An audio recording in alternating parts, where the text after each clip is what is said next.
Welcome friends, our next question is 2 unbiased coins are tossed simultaneously.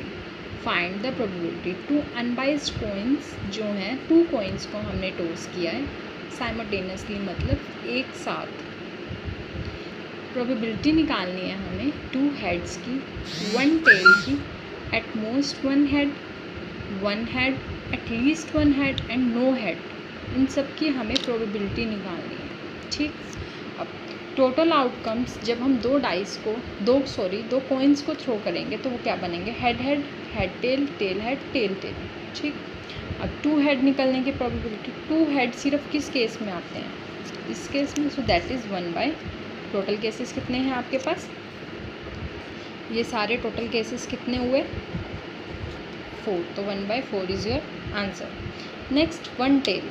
1 tail मतलब at least 1 tail आई हो. इसमें भी है, इसमें भी है. ठीक, तो 1 टेल 2 केसेस में, तो 2/4 that is 1/2 is your answer. Probability of eight most 1 head.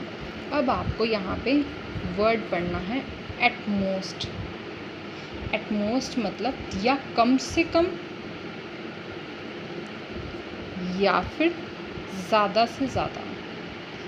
अब कम से कम मतलब या तो हो या तो ना हो. अब 1 हेड, हेड इसमें भी है, हेड इसमें भी है, हेड इसमें भी है, पर एट मोस्ट 1 बोला तो 2 वाला केस हमने इसमें नहीं लेना.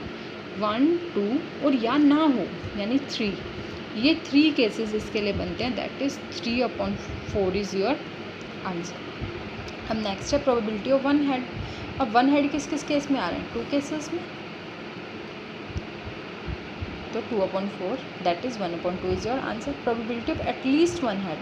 अब एटलीस्ट का क्या मतलब होता है? एटलीस्ट हम वर्ड यूज़ करते हैं. एटलीस्ट हमें पास तो होना है. ठीक है, एक एग्जांपल लेके बता रही हूँ. अब एटलीस्ट हमें पास होने का मतलब ये नहीं है कि सिर्फ हम पॉइंटों पे पास हों, हम उससे ज़्यादा मार्क्स भी ले सकते हैं. तो एटलीस्ट 1 हेड मतलब 1 हेड वाला केस तो हम ले ही सकते हैं, साथ में 2 हेड वाला केस भी हम ले सकते हैं. ठीक है, तो 3 केसेस इसमें भी बने. That is 3/4. Probability of no head. सिर्फ एक ही केस ऐसा है जिसमें कोई भी हेड नहीं है. That is 1/4. Okay, third question आपको खुद करना है और अपना सोल्यूशन आप मेरे साथ सॉल्व करें. नेक्स्ट है 4th क्वेश्चन आपके पास.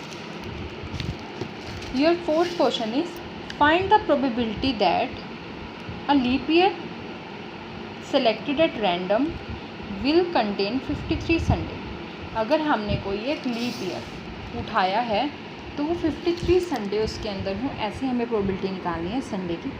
लीप ईयर हमें पता है कि वैसे तो साल में 365 डेज़ होते हैं, लेकिन जो लीप ईयर होता है उसमें 366 डेज़ होते हैं, यानी 52 वीक्स तो बनते ही बनते हैं.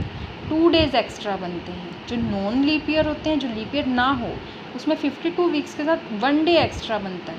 लेकिन लीप ईयर में 52 वीक्स प्लस 2 डेज़ एक्स्ट्रा बनते हैं. तो 52 वीक्स में तो जो संडे हैं सब में बराबर होंगे, हर हफ्ते में संडे बराबर हुए. लेकिन जो 2 डेज़ बचे वो या तो संडे मंडे हो सकते हैं, या फिर मंडे ट्यूसडे, या फिर ट्यूसडे वेडनेसडे, या फिर वेडनेसडे और थर्सडे हो सकते हैं, या फिर थर्सडे और फ्राइडे, या फिर फ्राइडे और सैटरडे, या फिर सैटरडे और संडे. अब मुझे प्रोबेबिलिटी निकालनी है संडे होने की. अब एक संडे तो यहाँ आया और दूसरा संडे कहाँ आया? यहाँ पे. ठीक है, तो 1 + 1 2 केसेस बने. कितने में से? 1 2 3 4 5 6 7 केसेस में से 2 केसेस ऐसे हैं जिसमें हमारे पास क्या आया? Sunday. So 2/7 is your answer.